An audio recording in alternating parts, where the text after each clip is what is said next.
Guys, I want to take a quick look at a couple of polls, two polls, maybe more, but maybe let's just start with these very, very important polls. We're going to focus very quickly on the state of Pennsylvania, the Commonwealth of Pennsylvania, excuse me. Uh, and I want to look at the duality of polls and why, number one, why we both can trust polls and also why we simultaneously can't trust polls.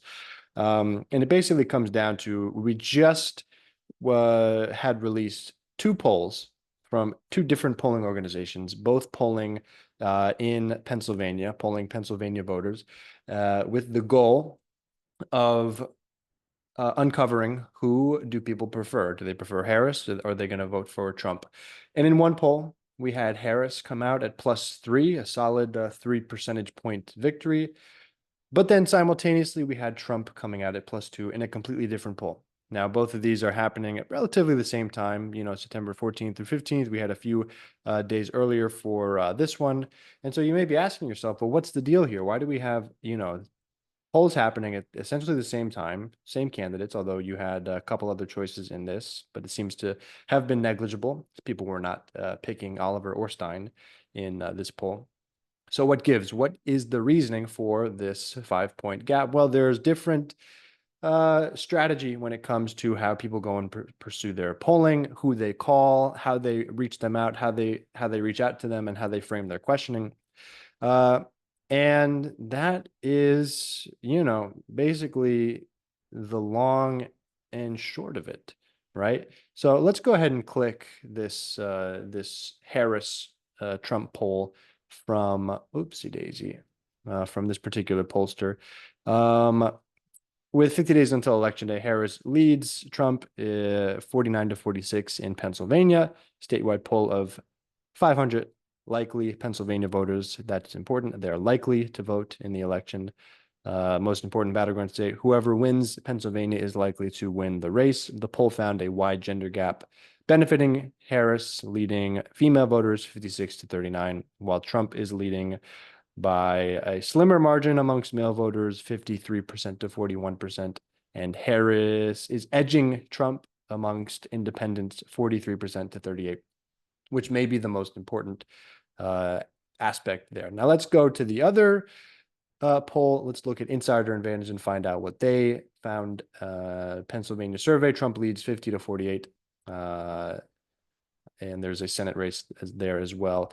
Let us see. Continuing, part of the survey was conducted before the attempted assassination, also included responses during and after, et cetera, et cetera.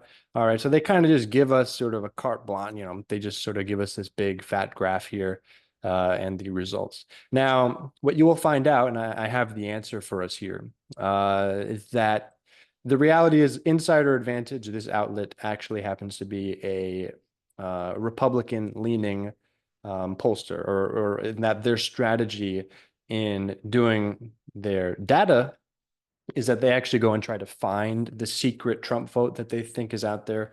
The problem is with this strategy, when you get further away from a purely scientific strategy, when you're just trying to, paint the demographic across the state and find, who are the likely voters, when you start tweaking and leaning, you get farther away from the scientific nature of the polling, and you end up with results that could potentially, you could get lucky and you might find that secret vote, or you could just be skewing your own data and throwing things off in a way that's unhelpful, right?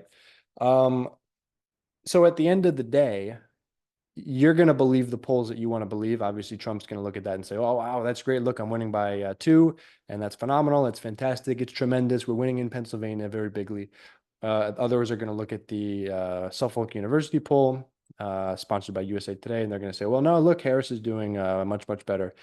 The problem with baking in a secret Trump vote is that at the end of the day, it might not be the reality anymore. Yes, it was the reality in 2016. The polls were off by about 2 to 3 percentage points, and in some states, even more. In 2020, it was also the same. The polls were off by even more, by 4 to 5 to 6 percentage points. Again, shifting in favor of Donald Trump on election day. That has been the reality. That was the reality we lived in. However, we saw that in 2022, there was a massive big red wave predicted, and that did not materialize. It turned into a trickle. So there was actually a shift at that point in time on election day in favor of Democrats by a significant amount. So, and that could be fueled by, fears of democracy, fears of extremism from the right, as well as abortion and women's rights. The political landscape has shifted in that way.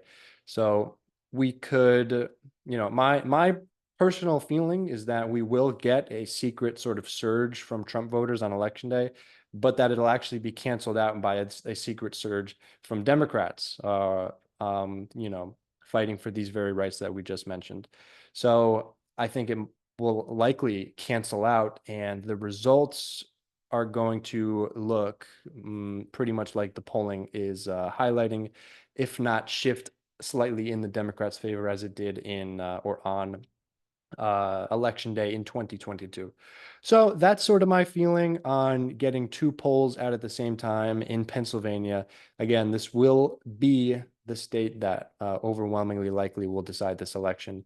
Right now, on average, Harris leading by 0.8 in the average of polls, and she has led essentially for the last several months, going back to when she initially declared her candidacy and served since then. So those are my thoughts on that. Let me know what you think about those polls in particular, and I will see you guys in the next one. Peace.